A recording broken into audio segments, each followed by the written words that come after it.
Salut à tous, fallait que je fasse une introduction, donc ça c'est fait. On se retrouve donc aujourd'hui pour une nouvelle présentation de répliques. Comme d'habitude, les M4 et autres G36 c'est pas trop mon truc, même si j'en ai deux derrière là. Ça fait trop de mecs qui se la racontent. Donc on va passer directement à cette petite bête. Bon, la surprise est déjà spoilée dans le sens où c'est écrit dans le titre, comment dire, en dessous de la vidéo YouTube. On va donc parler du Moser K98 à gaz version 8 mm à douille éjectable de chez Maruchin. C'est parti. Alors, avant de commencer la vidéo, je tiens à dire, surtout au niveau de ma chaîne, que en effet elle est plus très active, tout simplement parce que je bosse sur des vidéos pour mon boulot. Donc pour ceux qui ne savent pas encore, je bosse à Shopgun, donc pour le magasin Shopgun, l'entreprise Shopgun. Vous pouvez retrouver toutes nos vidéos sur la chaîne YouTube Shotgun TV. Et vous verrez que du coup j'étais occupé à faire autre chose, ce qui me laissait un petit peu moins de temps pour faire mes vidéos. Mais bon, ça c'est de côté. Là je reprends un petit peu. Alors on va tout de suite passer au déballage de la réplique parce que le carton, je pense que vous en avez rien à cirer et moi non plus. Pour y aller vite fait, donc la réplique que j'ai eue c'est un repack de chez Umarex.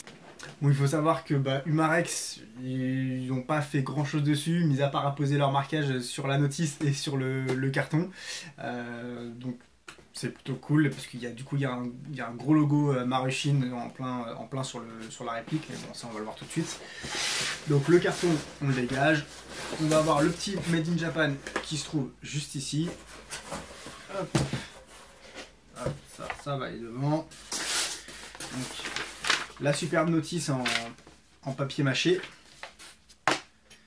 et le contenu florissant de la boîte. On peut dire que comme d'habitude encore avec cette superbe marque Maruchin, on a une boîte digne d'une qualité mais magnifique quoi, magnifique. Mais bon, de toute façon c'est une de mes marques préférées, donc à la rigueur de toute façon la boîte rien à foutre. Voilà, puisqu'on joue pas avec la boîte, sauf pour peut-être taper ses potes ou j'en sais rien. Tiens d'ailleurs, si vous me regardez les copains, la prochaine c'est peut-être vous. Alors, on va avoir un set de 5 douilles en 8 mm qui vont être livrées avec. Un petit échantillon de billes 8 mm. La tige pour enfoncer les billes dans les cartouches, et une clé Allen qui ne me sert strictement à rien. Je ne sais pas du tout à quoi elle sert, puisque le pop ne se règle pas avec une clé Allen. Voilà. Hop. Alors, on passe directement à la bête. Alors, on va avoir aussi une superbe tige de débourrage. Oh oui, c'est beau. C'est très beau. Bon, tout de suite, on va tout spoiler. On est sur du bois. C'est du vrai bois, bien évidemment. Donc le bois est très beau. Je ne sais pas si vous pouvez bien voir d'ici, mais c'est un super bois. C'est pas un bois de cagette comme on pourrait avoir sur les versions de chez D-Boy, parce que bon, il faut savoir quand même que les versions de chez D-Boy sont la copie en 6 mm des versions donc 6 mm de chez Maruchin, et donc Maruchin a sorti deux versions, la 6 et la 8, et là c'est la 8, c'est une des plus rares que je vous présente aujourd'hui. Savoir que cette réplique là elle doit avoir au moins une quinzaine d'années. Puisque j'ai vu sur des forums des posts qui dataient entre 2000 et 2004. Donc voilà. Alors, à savoir aussi, je vais vous casser tout de suite votre rêve. Tout ce qui est ici, là, mis à part la culasse, et le canon ici, là, tout ça, c'est en plastoc. Ouais, c'est pas en métal, en acier, en zamac, en alu, en triple truc renforcé de pâte à mâcher. Non, c'est du plastique.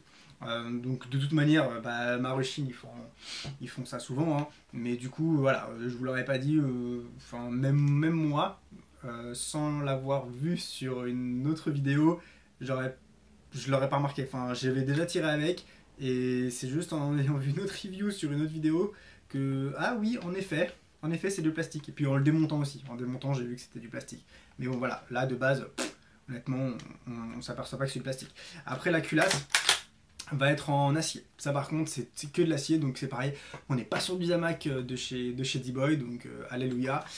Pareil comment dire, la petite lame chargeur, elle va être en acier, donc ça c'est cool.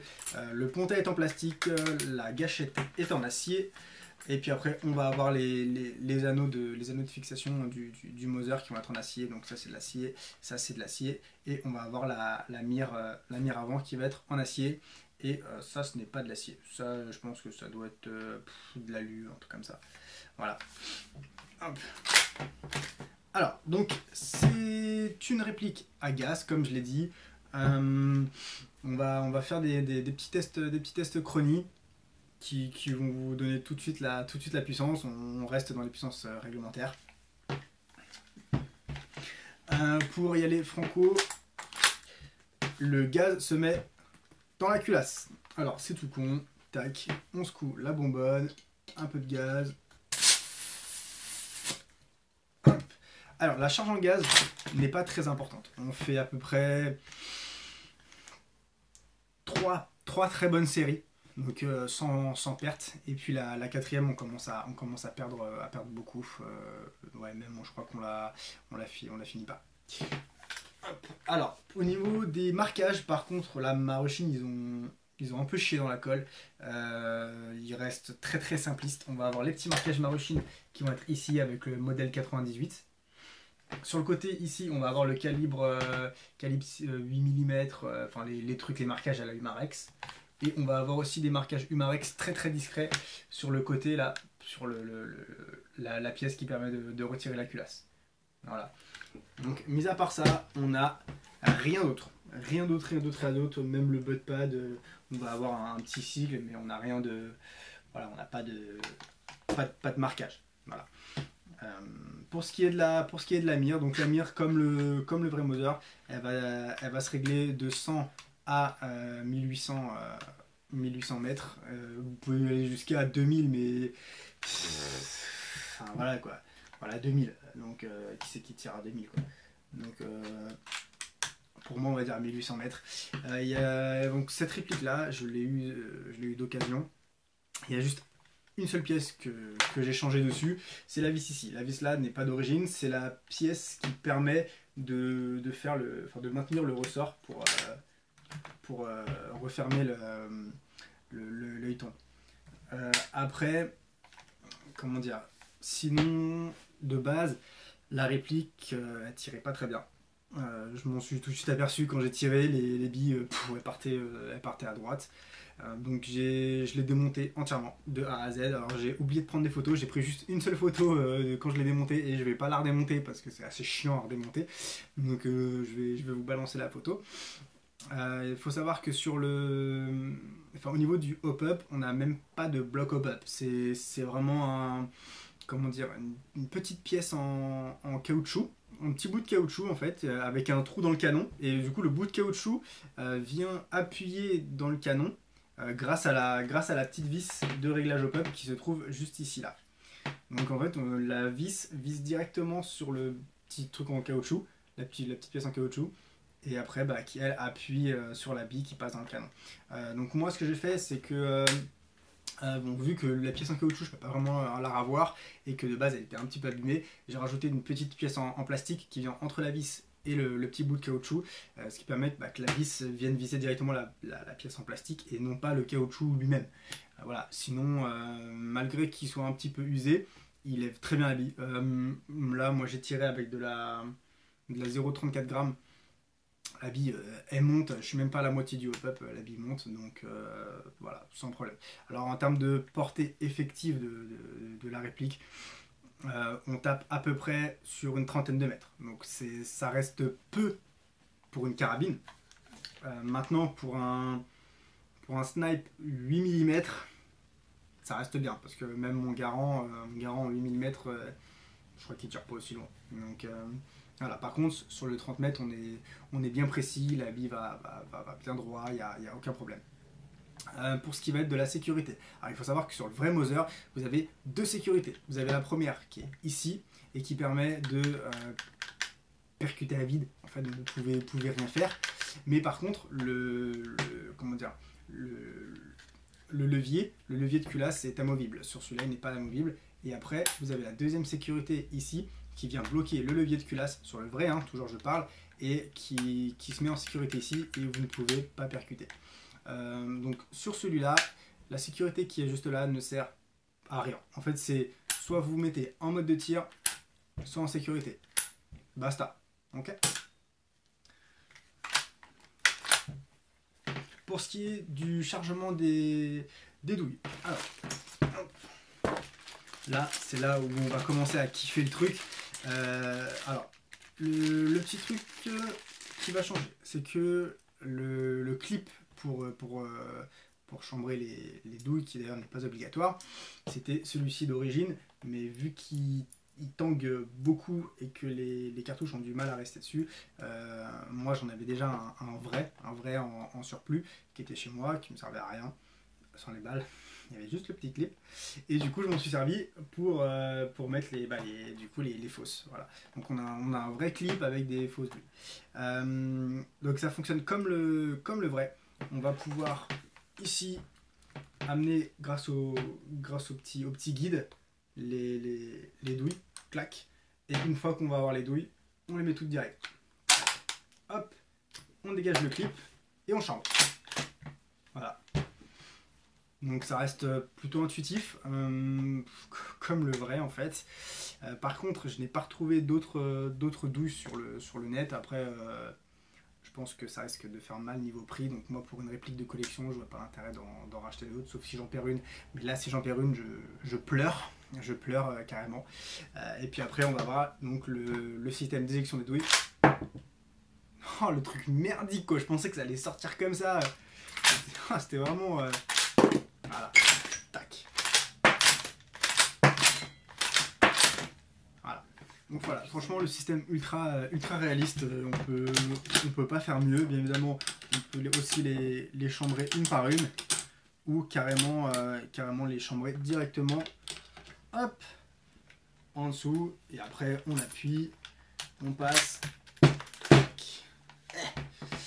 et c'est tout bon. Ok. Une petite fuite.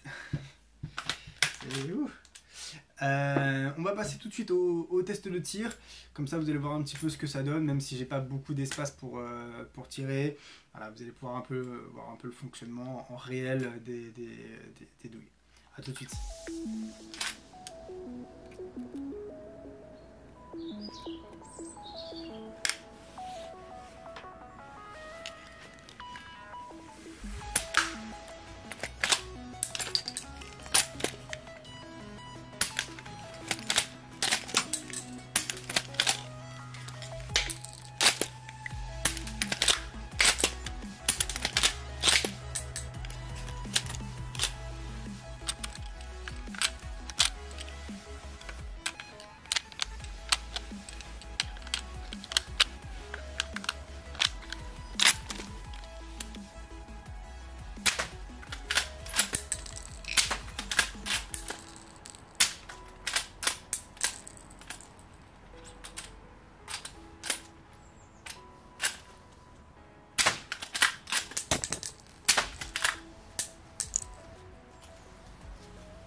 Est-ce que ça vous a plu? Ah, bien évidemment que ça vous a plu, arrêtez, faites pas genre c'était pas très bien. Hein, comment il s'est planté, t'as vu, il a essayé de remettre la douille. Bah en vrai c'était pareil, hein, donc putain, il y a tout qui se bloque sur cette merde, sur ce magnifique fusil. Voilà, donc du coup ça va être la fin de cette review. Si jamais vous avez d'autres questions ou s'il y a d'autres points voilà, que j'aurais pas abordé, que j'ai oublié d'aborder, n'hésitez pas à me les poser dans les commentaires. Au niveau du prix de vente, cette réplique se situe entre 300, ah, le con, 430 et 500 € en fonction des magasins où vous pouviez la trouver. Je crois qu'elle existe encore sur Eobi Asia. Je sais plus si elle est encore en stock ou pas, mais voilà. Si jamais vous la voulez, c'est une très très belle réplique de collection. Bien évidemment, en jeu, c'est mort. C'est mort de chez mort, puisque les douilles, vous n'allez pas faire pousse, je ramasse mes petites douilles. Donc voilà. Par contre, voilà, en termes de prop, donc de réplique d'exposition, voilà, c'est juste magnifique, quoi. On est sur une réplique en bois véritable. C'est franchement très très très très belle réplique. Au niveau des billes, alors faut savoir qu'un sachet comme ça, là c'est de la 0,34 g de chez PJ. C'est une marque un peu une gamme standard, donc en 8 mm. Généralement c'est je crois que c'était combien, c'est 15 € les 500 à peu près. Donc vous voyez à peu près le rapport qualité-prix du truc par rapport au 6 mm. Au 6 mm c'est 15 € les 4000 pour du King Arms haut de gamme. Donc voilà. Moi sur ce, je vais aller la foutre à la poubelle, la foutre en exposition, pardon. Et puis on se retrouvera pour une nouvelle vidéo. Donc je sais pas quand est-ce que ça sera, je sais pas sur quelle réplique ça sera, mais ce que je peux vous assurer c'est que ça sera sur une réplique qui sort de l'ordinaire. Allez, salut!